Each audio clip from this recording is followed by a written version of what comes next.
Hello everyone, welcome to home science classes. Home science classes में आपका स्वागत है। कैसे हैं आप? आशा करती हूँ अच्छे होंगे, खुश होंगे, मस्त होंगे और पढ़ाई कर रहे होंगे। तो आपको पता है कि हमने अभी अभी फिजियोलॉजी समाप्त किया है। हमने उसकी प्रैक्टिस भी कर ली है।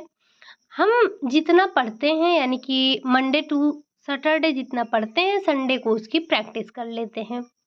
तो हमने अपने पांचों ब्रांच को, अगर हम फिजियोलॉजी को लें तो हमने अपने 6 ब्रांच को कवर अप कर लिया है। आज हम उसी पांचों ब्रांच से अपने प्रैक्टिस करने वाले हैं। आज आपके क्वेश्चन की संख्या 50 है। कोशिश रहेगी कि आज के 50 के 50 क्वेश्चन को डिस्कस किया जाए। पेन और नोटबुक लेकर बैठिएगा। जो कुछ भी नया लगेगा उसे नोट डाउन करते हुए चलिएगा। साथ ही साथ लास्ट में मुझे ये भी बताइएगा कि आपने कितने क्वेश्चन सही किए हैं। चलिए बढ़ते हैं हम अपने आज के पहले क्वेश्चन की तरफ। पहला क्वेश्चन है आपका, भ्रूण किसकी सहायता से माँ के शरीर से जुड़ा रहता है? ये क्वेश्चन हालांकि हमने काफी बार किया है। हमें करना क्या है, हमें अपने पांचों ब्रांच को एक बार रिकॉल करने की कोशिश करना है। इसी से रिलेटेड जो भी क्वेश्चन मिल रहे हैं हम उनको सॉल्व करते हुए चलेंगे। तो आपको बताना है कि जो भ्रूण होता है, भ्रूण किसकी सहायता से माँ के शरीर से जुड़ा रहता है? क्या वो नाभिनाल है, क्या वो गर्भनाल है, क्या वो रक्त कोशिकाएं हैं, या फिर वो रक्त धमनी है? यहाँ पर बात हो रही है भ्रूण के माँ के शरीर से जुड़े होने की। तो जो बच्चा होता है यानी कि जो भ्रूण होता है वो माँ के गर्भनाल से माँ के नाभिनाल से जुड़ा होता है। और जो बच्चे को पोषण मिलता है वो मिलता है प्लेसेंटा की सहायता से। तो बच्चा जुड़ा किसकी सहायता से होता है माँ से? यानी कि जो भ्रूण होता है किसकी सहायता से जुड़ा रहता है? नाभिनाल से जुड़ा रहता है। उसको पोषण कहाँ से मिलता है? तो वो मिलता है प्लेसेंटा से। इसका इंग्लिश आप ध्यान रखेंगे तो ज़्यादा आसान होगा। ठीक, बढ़ते हम अपने अगले क्वेश्चन की तरफ। क्वेश्चन नंबर 2 है, प्रबंधन का सबसे महत्वपूर्ण एवं प्राथमिक कार्य है। ये हमने होम मैनेजमेंट से लिया है, आपको पता ही है। आपको बताना है कि प्रबंधन का सबसे महत्वपूर्ण और प्राथमिक कार्य क्या होता है? क्या आयोजन करना होता है, निर्णय होता है, नियंत्रण होता है, या फिर उद्देश्य होता है? अगर हम बात करें, प्रबंधन का महत्वपूर्ण और प्राथमिक कार्य जो होता है वो होता है निर्णय। हालांकि आपने जब पढ़ा था निर्णय तो आपने देखा था कि प्रबंधन का हृदय क्या कहलाता है? निर्णय कहलाता है। अगर बात करें ये कोटेशन किसने बोली थी तो उसको आप कमेंट करके बताइएगा। क्या ये ग्रॉस और कैंडल ने कहा था या फिर ये निकिल और डॉर्सी का कथन था? क्या कि जो प्रबंधन है वो निर्णय जो है वो प्रबंधन का हृदय होता है। अगला क्वेश्चन है आपका, क्वेश्चन नंबर 3 है, निम्न में से कौन सा तत्व निर्णय लेने की प्रक्रिया को प्रभावित नहीं करता है? आपको बताना है कि इनमें से कौन सा ऐसा तत्व है जो निर्णय लेने की प्रक्रिया को प्रभावित नहीं करता है। क्या वो निर्णय की अस्थायी प्रकृति है? क्या उपलब्ध वस्तुओं के प्रति अज्ञानता है? क्या निर्णय में अंतर संबंध है, या फिर पारिवारिक साधन है? तो ये जो निर्णय को प्रभावित करने वाले तत्व निम्नलिखित में से कौन सा तत्व है जो निर्णय लेने की प्रक्रिया को प्रभावित नहीं करता है? अगर हम बात कर रहे हैं नहीं करता है तो आपको पता है कि जो निर्णय लेने की अस्थायी प्रकृति होती है ये क्या करती है? ये प्रभावित करती है। उपलब्ध वस्तुओं के प्रति अज्ञानता, ये क्या है? ये आपका राइट आंसर हो जाएगा। तो जो ये निर्णय लेने के तत्वों में प्रभावित नहीं करता है वो है उपलब्ध वस्तुओं के प्रति अज्ञानता। अगर आपको ऐसे समझ नहीं आ रहा है तो आप देखिए कि ये जो 4 ऑप्शन दे रहे हैं इनमें से भिन्न कौन सा है। अगर कभी भी आपको कोई क्वेश्चन, जैसे आप पढ़ रहे हैं क्वेश्चन नहीं समझ में आ रहा है तो आप तुरंत ऑप्शन पर जाइए। ऑप्शन में आपको 3 ऑप्शन एकदम सटीक लगेंगे, एक ऑप्शन आपको अलग लगेगा। जैसे जैसे यहाँ पर ये क्या, निर्णय की अस्थायी प्रकृति, ठीक है। उपलब्ध वस्तुओं के प्रति अज्ञानता, ये अज्ञानता शब्द से ही आपको थोड़ा सा ये अलग दिख रहा होगा।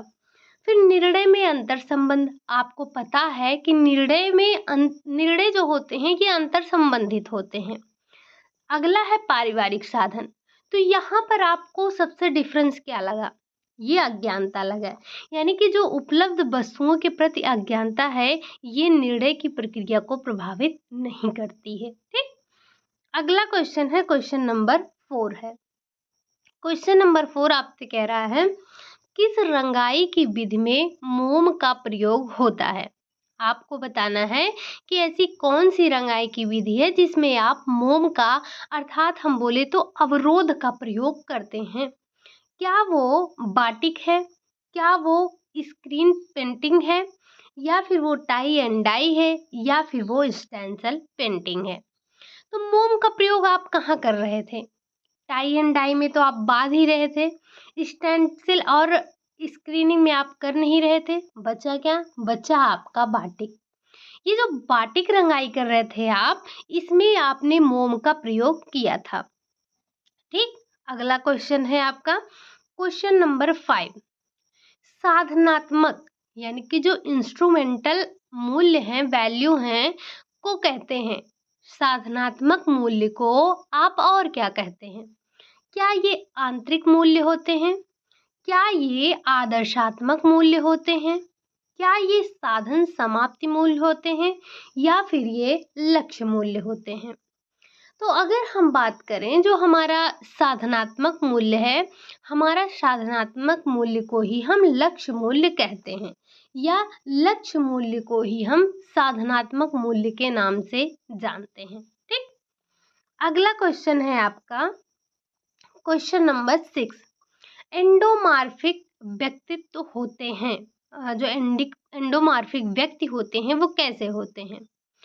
आपने व्यक्ति का वर्गीकरण किया था और उसमें आपने एंडोमार्फिक, मीसोमार्फिक और एक्टोमार्फिक के बारे में पढ़ा था। आपको बताना है जो एंडोमार्फिक व्यक्ति होते हैं वो कैसे होते हैं। क्या वो लंबे और दुबले होते हैं, क्या वो प्रसन्नचित्त होते हैं, क्या वो छोटे और मोटे होते हैं, या फिर वो जिद्दी होते हैं। व्यक्ति का व्यक्तित्व जो था उसको आप पढ़कर जाइएगा। व्यक्तित्व का वर्गीकरण हमने कई आधारों पर किया था, चाहे वो शारीरिक बनावट हो, शारीरिक रचना हो, औसत और ये जुंग के अनुसार हो, पैसमर के अनुसार हो, किसी के भी अनुसार हो, हमने इसे कई प्रकार से वर्गीकरण किया था। तो वो वर्गीकरण एक बार आप जरूर देख कर जाइएगा, ठीक। ये जो एंडोमार्फिक व्यक्ति होते हैं ये कैसे होते हैं। तो जो एंडोमार्फिक व्यक्ति हैं ये छोटे और मोटे होते हैं। कैसे होते हैं, तो ये छोटे कद वाले होते हैं और मोटे होते हैं। अगला क्वेश्चन है आपका क्वेश्चन नंबर 7 है। आपको बताना है मिट्टी युक्त जल को शुद्ध करने के लिए प्रयोग किए जाने वाला रसायन है। यानी कि जो मिट्टी युक्त जल है उसको आप शुद्ध करने के लिए किसका प्रयोग करते हैं। क्या पोटेशियम परमैंगनेट का उपयोग करते हैं, क्लोरीन का उपयोग करते हैं, एल्युमिनियम सल्फेट का उपयोग करते हैं, या फिर इनमें से कोई नहीं। तो अगर हम बात कर रहे हैं यहाँ पर मिट्टी युक्त जल को शुद्ध करने के लिए, तो मिट्टी युक्त जल को शुद्ध करने के लिए हम क्लोरीन का उपयोग करते हैं, ठीक। अगला क्वेश्चन है आपका क्वेश्चन नंबर 8 है। जरा एक बार क्वेश्चन नंबर 7 पर वापस चलते हैं। ये बताइएगा ये जो पोटेशियम परमैंगनेट है इसे हम और किस नाम से जानते हैं। आपने ये कहाँ पढ़ा था, तो आपने जब जल की अस्थाई और अस्थाई कठोरता दूर करने की बात की थी तब आपने वहाँ पर इसको पढ़ा था। और साथ ही साथ आपने जो जल की अशुद्धियों को दूर करने का जो भौतिक और रासायनिक विधि पढ़ा था वहाँ पर भी आपने इसका नाम सुना था। तो ज़रा एक बार मुझे ये बताइएगा कि जो ये पोटेशियम परमैंगनेट है इसका और क्या नाम है? ठीक। क्वेश्चन नंबर 8 पे आते हैं। घरेलू बचत के लिए निम्नलिखित में से कौन सा सर्वोत्तम विकल्प है? क्या वो डाकघर है? क्या वो बैंक है? उपरोक्त दोनों है, इनमें से कोई नहीं। अगर हम बात करें कि घरेलू बचत के लिए, तो घरेलू बचत के लिए ये डाकघर और बैंक, ये दोनों ही हमारे लिए सर्वोत्तम विकल्प के तौर पर होते हैं। अगला क्वेश्चन है आपका क्वेश्चन नंबर 9। मानव शरीर के एकमात्र धमनी जो ऑक्सीजन रहित रक्त वाहन करती है कौन सी है? आपको बताना है कि हमारे शरीर में जो ऑक्सीजन रहित रक्त का वाहन कर रही है वो धमनी कौन सी है? क्या वो ग्रीवा धमनी है? क्या वो फुफ्फुस धमनी है? क्या वो बाईं धमनी है या फिर वो दाईं धमनी है? अगर हम बात करें कि मानव शरीर के एकमात्र धमनी जो कि ऑक्सीजन रहित रक्त का वाहन कर रही है वो कौन है? तो वो है आपकी फुफ्फुस धमनी। फुफ्फुस धमनी के द्वारा ही मानव के शरीर में ऑक्सीजन रहित रक्त का वाहन होता है। अगला क्वेश्चन है क्वेश्चन नंबर 10 है। कह रहा है निम्नलिखित में से खाद्य पदार्थ रेटिनॉल का सर्वोत्तम स्रोत है। आपको बताना है, ये सबसे पहले तो ये बताइए जो रेटिनॉल है ये किसका रासायनिक नाम है? क्या विटामिन ए का है? क्या विटामिन बी का है? क्या विटामिन सी का है? चलिए 3 में से बताइएगा कि ये जो रेटिनॉल है ये जो रेटिनॉल है ये किसका रासायनिक नाम है और ये हमारे आँखों के लिए अच्छा होता है। ये जो पाया जाता है जो रेटिनॉल होता है ये आपको मुख्य रूप से रेटिनॉल के रूप में प्राणिज खाद्य पदार्थों में ही पाया जाता है। अब अगर हम बात कर रहे हैं कि जो ये हमारा रेटिनॉल है इसका सर्वोत्तम स्रोत क्या है? क्या ये सोयाबीन है? क्या ये मक्का है? क्या ये पालक है या फिर ये दूध है? तो जैसा कि आपको पता है कि ये प्राणिज खाद्य पदार्थों से हमें रेटिनॉल के रूप में ही मिलता है। तो क्या है ये है दूध। दूध में क्या पाया जाता है? दूध में रेटिनॉल पाया जाता है। ठीक। अगला क्वेश्चन है क्वेश्चन नंबर 11 है। पूछ रहा है आपसे हृदय की सबसे मोटी और मजबूत दीवार वाली कोष्ठ है। आपको बताना है कि हृदय की सबसे मोटी और मजबूत दीवार वाली कोष्ठ क्या है? क्या ये दायां निलय है? क्या ये बायां निलय है? दोनों है या फिर इनमें से कोई नहीं। अगर हम बात करें हृदय के यानी कि हृदय की सबसे मोटी और सबसे मजबूत दीवार वाले कोष्ठ की, तो वो है आपका बायां निलय। कौन सा है? बायां निलय है। आपको पता है कि हमारे हृदय में यानी कि जो मानव का हृदय होता है उसमें 4 कोष्ठ पाए जाते हैं। कौन कौन से? तो 2 आपका आलिंद होता है और 2 निलय होता है। 2 आलिंद यानी कि दायां आलिंद और बायां आलिंद। 2 निलय यानी कि दायां निलय और बायां निलय। तो मानव हृदय में 4 कोष्ठ पाए जाते हैं। अगला क्वेश्चन है क्वेश्चन नंबर 12 है। कह रहा है आपसे हमारा गुर्दा यानी कि हम मानव का गुर्दा 1 घंटे में कितना रक्त छानता है? ये जो हमारा गुर्दा है ये 1 घंटे में कितना रक्त छानने का कार्य करता है? क्या 2500 ml छानता है? 3500 ml छानता है? 7500 ml छानता है या फिर इनमें से कोई नहीं। अगर हम बात करें गुर्दे की, तो ये जो हमारा गुर्दा है ये गुर्दा हमारा 1 घंटे में 7500 ml रक्त को छानने का कार्य करता है। ठीक। बढ़ते हैं हम अपने अगले क्वेश्चन पर। क्वेश्चन है आपका कि किस सन में कृषि प्रसार को संयुक्त राज्य अमेरिका के द्वारा मान्यता प्राप्त हुई? आपको बताना है कि किस सन में कृषि प्रसार को संयुक्त राज्य अमेरिका से मान्यता प्राप्त हुई। क्या 1914 में हुई? क्या 1956 में हुई? क्या 1940 में हुई या फिर 1950 में हुई?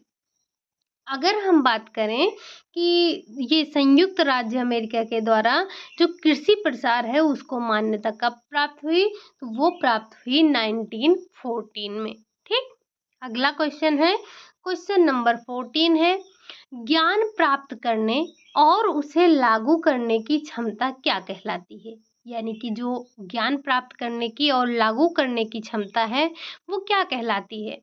क्या वो व्यक्तित्व कहलाती है, क्या वो अभिवृत्ति कहलाती है, बुद्धि कहलाती है, या फिर वो अभिक्षमता कहलाती है? अगर हम बात कर रहे हैं ज्ञान प्राप्त करने और उसे लागू करने की, तो ये कार्य करना, ये क्षमता क्या कहलाती है? ये बुद्धि कहलाती है। क्या कहलाती है? बुद्धि कहलाती है। अगला क्वेश्चन है, क्वेश्चन नंबर 15 है, जब वस्त्र जब वस्त्र तंतु को कताई से पूर्व तंतु अवस्था में रंगा जाता है तो उसे कहते हैं, क्या कहते हैं? क्या उसे टॉप डाई कहते हैं, स्टॉक डाई कहते हैं, सूत्र डाई कहते हैं, या फिर उसे हम पीस डाई कहते हैं? आपको पता है कि जो रंगाई का कार्य होता है वो एक तो रेशे को रंगा जाता है, धागे को रंगा जाता है, वस्त्र को रंगा जाता है। ठीक। हम लच्छियों में रंगते हैं, रेशों को रंगते हैं। तो ये जो रंगने की क्रिया, जब हम कताई से पूर्व ही वस्तु को, यानी कि जो कताई से पूर्व ही तंतु को रंग रहे हैं, तो ये रंगाई क्या कहलाती है, कि क्या कहलाएगी? ये आपकी स्टॉक डाई कहलाती है। क्या कहलाती है? ये आपकी स्टॉक डाई कहलाती है। ठीक। अगला क्वेश्चन है, क्वेश्चन नंबर 16 है, संगठन संरचना का सबसे पुराना और सरल प्रकार है। आपको बताना है कि जो संगठन संरचना का सबसे पुराना और सरल प्रकार है कौन सा है? क्या वो रेखीय संगठन है, क्या वो कार्यात्मक संगठन है, क्या वो रेखीय व स्टाफ संगठन है, या फिर वो लंबवत संगठन है? अगर हम बात कर रहे हैं संगठन संरचना की सबसे पुराने और सरल प्रकार की, तो वो है आपका रेखीय संगठन। ठीक। क्या है? रेखीय संगठन है। अगला क्वेश्चन है, क्वेश्चन नंबर 17। आपको बताना है कि लार में पानी का मात्रा कितने प्रतिशत है? यानी कि लार में जो पानी की मात्रा है वो कितना है? क्या 99.26 है, क्या 95% है, 96% है, या फिर 50% है? तो जो लार में पानी की मात्रा है वो तो है आपका 99%, 99.26% है। लेकिन आप बताइएगा जरा कि जो यूरिन में पानी की मात्रा है वो कितनी होती है? आपने डिस्कस किया है हमने अपनी क्लास में, तो जरा कमेंट करके बताइएगा कि यूरिन में पानी की मात्रा कितनी होती है। हालांकि आप किसी क्वेश्चन का आंसर नहीं देते हैं, ये बड़ी दुख की बात है। सिर्फ आप सुनते चले जाते हैं, आंसर नहीं देते हैं किसी भी चीज का। अगला क्वेश्चन है आपका क्वेश्चन नंबर 18, कार्य निष्पादन एवं डॉट डॉट डॉट में सीधा संबंध है। कार्य निष्पादन एवं डॉट डॉट में सीधा संबंध है किसमें? क्या पूर्णता में, क्या यथार्थता में, क्या लागत एवं गति में, या फिर उपरोक्त सभी? अगर हम बात कर रहे हैं कार्य निष्पादन और किसमें किसमें सीधा संबंध है, तो वो है आपके पूर्णता में, यथार्थता में, लागत एवं गति में। इन तीनों में ही सीधा संबंध होता है। यहाँ पर उपरोक्त सभी आपका राइट आंसर हो जाएगा। अगला क्वेश्चन है आपका क्वेश्चन नंबर 19, एक कुशल आहार विशेषज्ञ को निम्नलिखित में से किस कौशल के सबसे अधिक आवश्यकता होती है? यानी कि जो एक कुशल आहार विशेषज्ञ है उसके अंदर आप कौन सी विशेषता या कौन सा कौशल सबसे अधिक आवश्यक है, ये बताइए। क्या उसको प्रभावी बातचीत आवश्यक है, प्रभावशाली लेखन आवश्यक है, प्रभावी चिंतन आवश्यक है, या फिर इनमें से कोई नहीं? तो अगर कोई एक कुशल आहार विशेषज्ञ है तो वो लेख लिख कर क्या करेगा? उसके लेखन से हमें क्या मतलब है? वो प्रभावी चिंतन करके क्या करेगा? उसे आवश्यकता है तो एक प्रभावी बातचीत की। यानी कि जो एक कुशल आहार विशेषज्ञ है उसके अंदर प्रभावी बातचीत का कौशल होना अत्यधिक आवश्यक होता है। ठीक।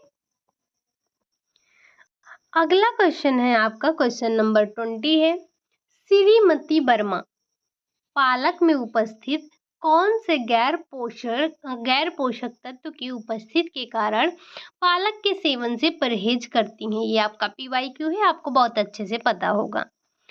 फ्लेवोनॉइड्स, फिनोल्स, लैक्टोज या फिर ऑक्सलेट।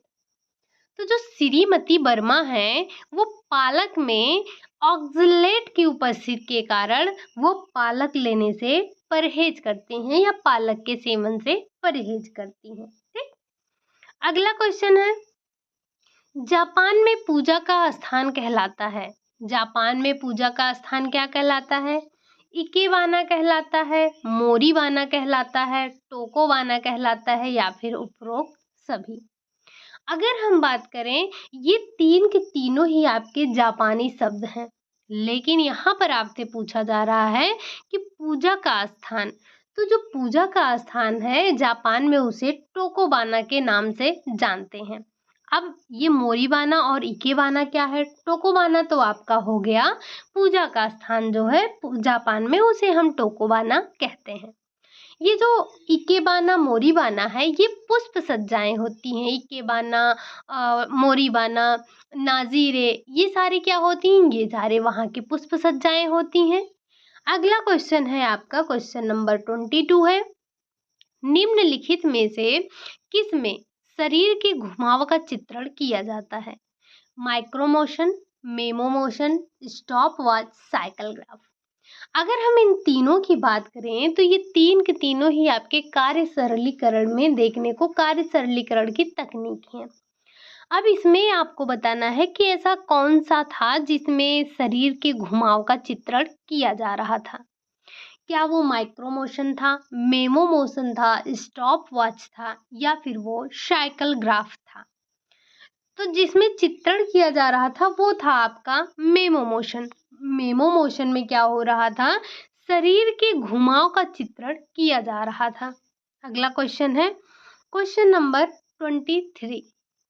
आपको बताना है कि निम्नलिखित में से मोनोसैकेराइड का उदाहरण है। क्या वो सेलुलोज है, क्या वो ग्लूकोज है, क्या वो स्टार्च है या फिर वो सुक्रोज है?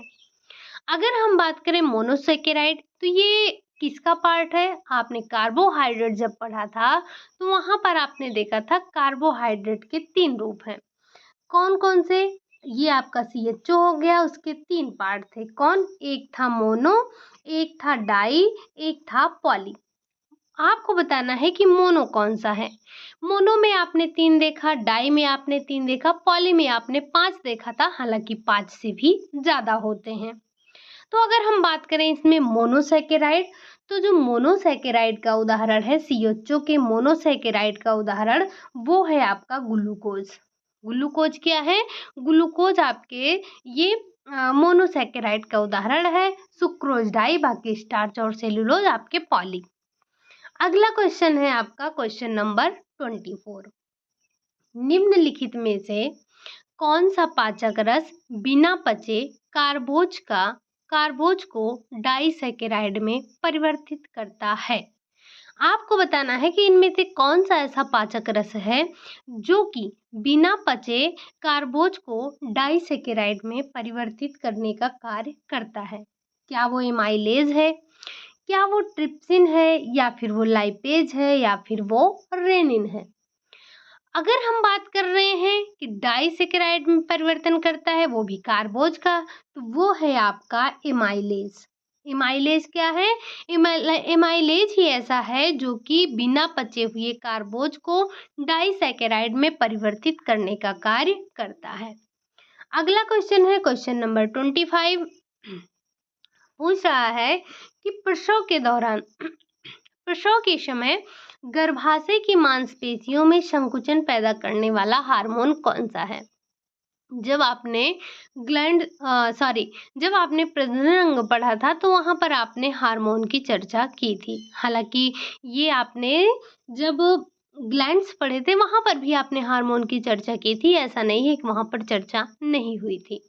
आपको बताना है कि प्रसव के समय गर्भाशय की मांसपेशियों में संकुचन पैदा करने वाला हार्मोन कौन सा है? क्या वो वैसोप्रेसिन है?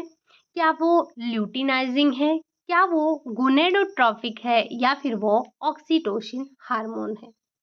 अगर हम बात करें कि गर्भाशय की मांसपेशियों में संकुचन पैदा करने वाला हार्मोन, तो वो होता है आपका ऑक्सीटोसिन हार्मोन होता है। ठीक। अगला क्वेश्चन है आपका क्वेश्चन नंबर 26। बच्चा एक साफ स्लेट की तरह पैदा होता है, यह कथन किसका है? या आपने कई बार सुना है कि बच्चा कोरी स्लेट होता है, ये किसका कथन है? क्या ये जॉन लॉक का है, पेस्टालॉजी का है, रूसो का है या फिर ये फ्रॉबल का है? अगर हम बात करें बच्चे के साफ स्लेट पैदा होने की, तो ये कहा था जॉन लॉक ने। किसने कहा था? ये कथन है जॉन लॉक का। ठीक। बढ़ते हैं अगले क्वेश्चन की तरफ। Question number 27। आपको बताना है नीलोखेरी योजना कहलाती है, यानी कि जो नीलोखेरी योजना है उसे हम और क्या कहते हैं? क्या वो ग्रामीण विकास है? क्या वो शहरी विकास है? क्या वो मजदूर मंजिल है या फिर वो टाउनशिप विकास है? तो हमें पता है कि ये जो नीलोखेरी योजना है, ये तो है आपका मजदूर मंजिल योजना। इसे हम मजदूर मंजिल कहते हैं। लेकिन आपको बताना है कि क्या ये जो नीलोखेरी योजना है, ये स्वतंत्रता के पहले की योजना है या फिर स्वतंत्रता के बाद की योजना है? आपको सन नहीं बताना है, समय नहीं बताना है कि कब इसकी शुरुआत हुई या किसने की, कहाँ से हुई, ये सब कुछ नहीं बताना है। आपको बताना है कि ये क्या स्वतंत्रता के पहले की योजना है या फिर स्वतंत्रता के बाद की योजना है।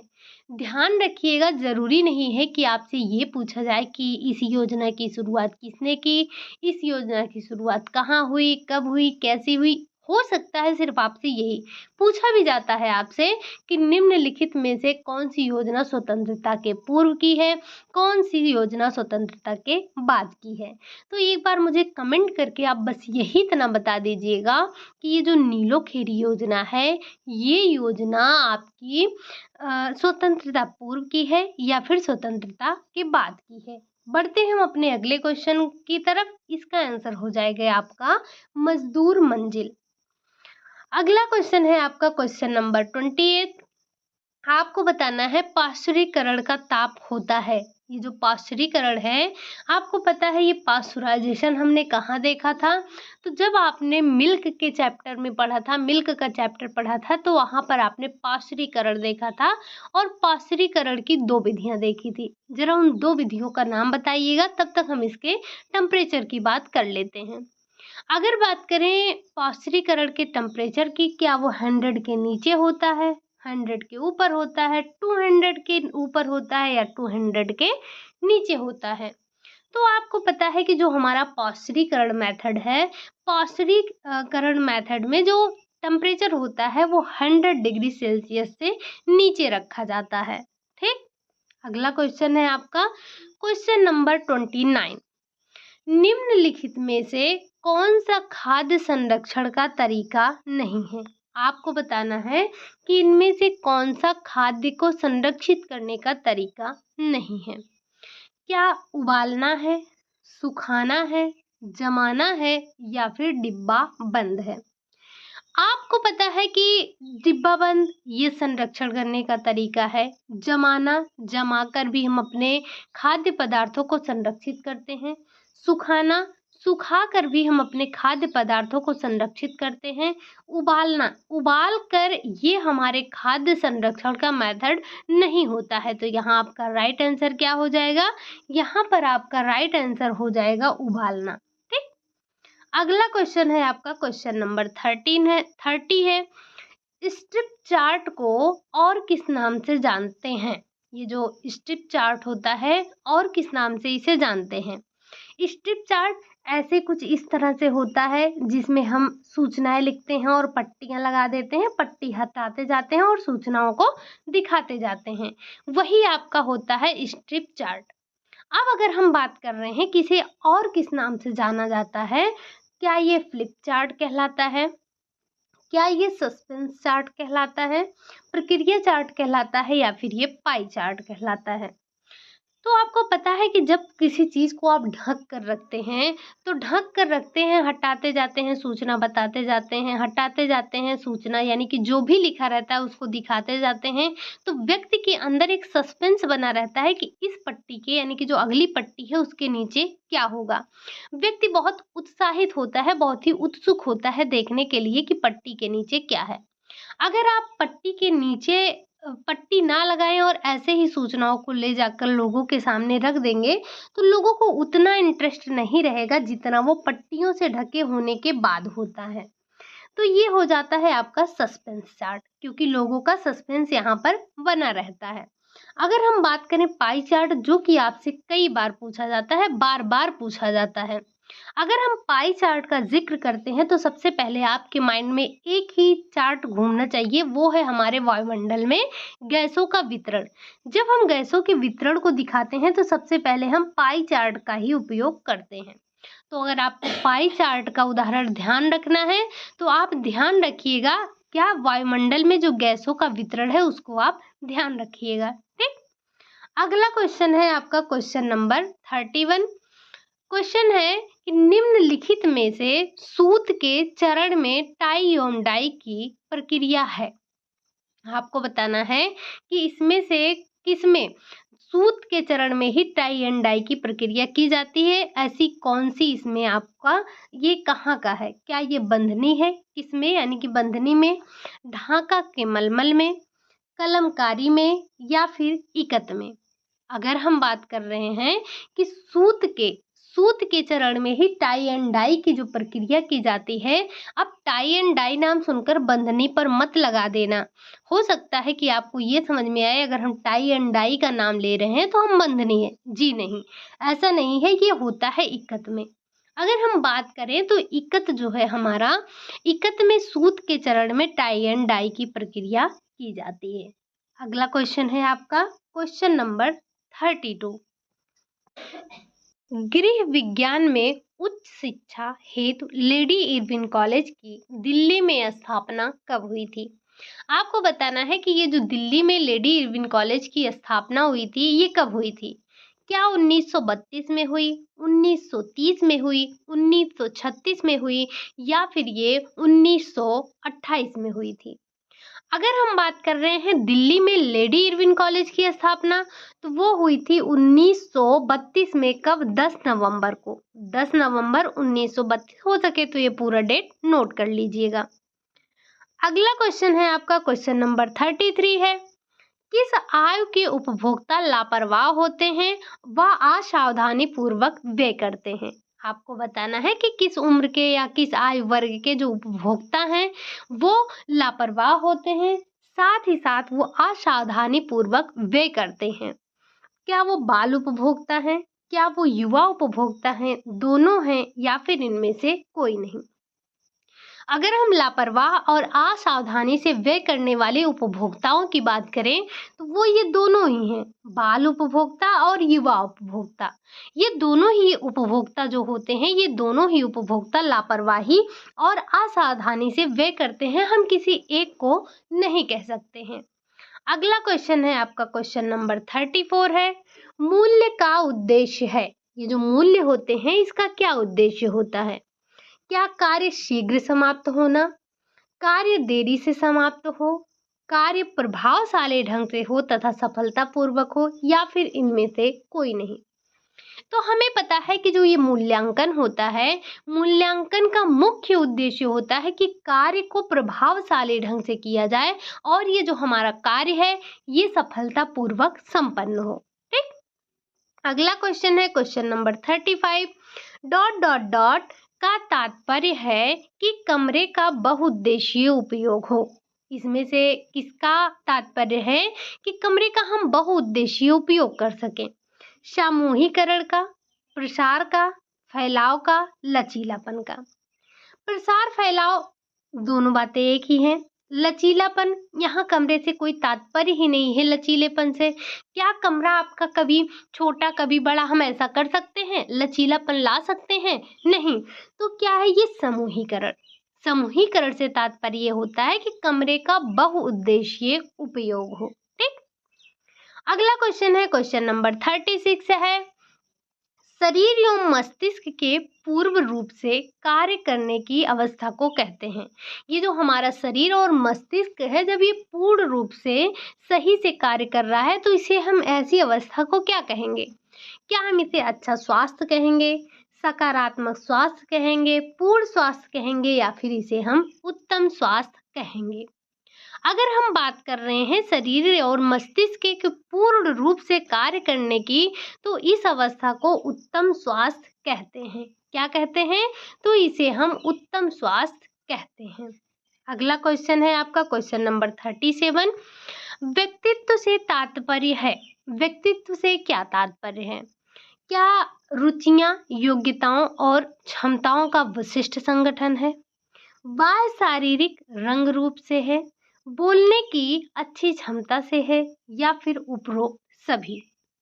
अगर हम बात कर रहे हैं व्यक्तित्व से तात्पर्य, तो व्यक्तित्व में रुचियां, योग्यताएं, क्षमताओं का विशिष्ट संगठन होना चाहिए, बाह्य शारीरिक रूप भी होना चाहिए, बोलने की अच्छी क्षमता होनी चाहिए, यानी कि उपरोक्त सभी आपका व्यक्तित्व से, हमारा व्यक्तित्व से तात्पर्य यही होता है कि ये सारी की सारी योग्यताएं, सारी क्षमताएं हमारे अंदर होनी चाहिए या व्यक्ति के अंदर होनी चाहिए। अगला क्वेश्चन है क्वेश्चन नंबर 38, किशोर की सामान्य सामाजिक रुचियां हैं। ये जो किशोर होते हैं इनकी सामान्य सामाजिक रुचियां क्या हैं? क्या बातचीत है, पार्टी है, विश्व के मसले हैं, या फिर उपरोक्त सभी हैं? अगर हम बात कर रहे हैं किशोर की, तो किशोर को विश्व के मसलों से क्या लेना देना है? क्या ही करेगा वो विश्व के मसलों में? उसकी तो जो रुचियां हैं वो है डेटिंग, यानी कि बातचीत में। ठीक। तो किशोर की जो सामान्य सी रुचियां हैं, सामाजिक रुचियां हैं, वो है बातचीत की। ठीक। अगला क्वेश्चन है आपका क्वेश्चन नंबर 39 है, आपको बताना है फूड गाइडेंस सिस्टम के अनुसार एक व्यक्ति को अपना अधिकांश वसा कहाँ से प्राप्त करना चाहिए? यानी कि जो व्यक्ति है, मानव है, उसे अपने भोजन में जो वसा का प्रतिशत है या वसा की मात्रा है सर्वाधिक कहाँ से प्राप्त करना चाहिए? क्या गोमांस, चिकन और मछली से करना चाहिए? क्या वनस्पति तेल, नट और मछली से करना चाहिए? वसा, तेल और मिठाई से करना चाहिए, या फिर दूध, फल और पनीर से करना चाहिए? तो ये जो फूड गाइडेंस सिस्टम है, इसके अनुसार व्यक्ति को अपना अधिकांश वसा वनस्पति तेल, नट और मछली से प्राप्त करना चाहिए। अगला क्वेश्चन है क्वेश्चन नंबर 40, विटामिन डी निम्नलिखित में से किस तत्व के अवशोषण में मदद करता है? क्या वो क्लोरीन और कैल्शियम में मदद करता है? क्या आयरन और आयोडीन में मदद करता है? क्या क्लोरीन और फ्लोरीन में करता है? क्या कैल्शियम और मैग्नीशियम में करता है? अगर हम बात कर रहे हैं विटामिन डी की, तो विटामिन डी के साथ कैल्शियम तो रहेगा ही रहेगा, कैल्शियम का अवशोषण तो होगा ही होगा। अब यहाँ कैल्शियम नहीं, ये कट गया, यहाँ कैल्शियम नहीं, ये कट गया, यहाँ बचा क्या? क्लोरीन, यहाँ बचा आपका मैग्नीशियम। तो जो विटामिन डी है वो कैल्शियम और मैग्नीशियम के अवशोषण में मदद करता है, क्लोरीन के नहीं। तो आपका राइट आंसर क्या हो जाएगा? आपका राइट आंसर हो जाएगा कैल्शियम और मैग्नीशियम के अवशोषण में मदद करता है। अगला क्वेश्चन है क्वेश्चन नंबर 41 है, पहला विश्व स्वास्थ्य दिवस मनाया गया। वैसे आप एक बार कमेंट करके बताइएगा कि स्वास्थ्य दिवस कब मनाते हैं। यहाँ पर बताना है आपको विश्व का पहला विश्व स्वास्थ्य दिवस कब मनाया गया।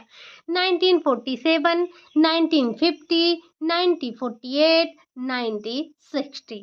आपको बताना है कब मनाया गया। तो ये जो विश्व में पहला स्वास्थ्य दिवस मनाया गया वो मनाया गया 1950 को। कब? 1950 को। बढ़ते हैं अगले क्वेश्चन पर। क्वेश्चन नंबर 42 है, बच्चों के लिंग का निर्धारण किसके गुणसूत्र के द्वारा होता है? माता के, पिता के, माता और पिता दोनों के, इनमें से कोई नहीं। अगर हम यहाँ बात करें लिंग निर्धारण की, तो जो माता के पास होता है वो होता है यक्स यक्स, लेकिन पिता के पास होता है यक्स वाई। जब यक्स यक्स मिलते हैं तो गर्ल्स आती हैं, यानी कि गर्ल्स बेबी बनते हैं, और जब यक्स और वाई बनता है तब ये बनते हैं बॉय बेबी। ठीक, बॉय बेबी बनता है। तो लिंग का निर्धारण किससे हो रहा है? पिता से। पिता के गुणसूत्रों के द्वारा लिंग का निर्धारण होता है। यहाँ पर राइट आंसर क्या हो जाएगा? पिता से। अगला क्वेश्चन है क्वेश्चन नंबर 43। गुर्दे की सफलता के लिए सबसे अच्छा दीर्घकालिक समाधान है क्या है? क्या डायलिसिस है, क्या गुर्दा प्रत्यारोपण है, उपरोक्त दोनों है, या फिर इनमें से कोई नहीं? अगर हम बात कर रहे हैं गुर्दा प्रत्यारोपण के, यानी कि जो गुर्दे की सफलता के लिए दीर्घकालिक जो समाधान है वो आपका गुर्दा प्रत्यारोपण होता है। ये डायलिसिस जो होता है आपका, ये दीर्घकालिक समाधान नहीं होता है। ठीक, दीर्घकालिक समाधान के लिए गुर्दा प्रत्यारोपण करना होता है। अगला क्वेश्चन है क्वेश्चन नंबर 44। मधुमेह एक लक्षण है, मधुमेह का एक लक्षण है, क्या है? प्यास ना लगना, रक्त में ग्लूकोज का स्तर बढ़ना, अतिसार, बुखार। आपको पता है कि जब मधुमेह होता है, मधुमेह में प्यास ज्यादा लगता है, जिसे हम कहते हैं पॉलीडिप्सिया।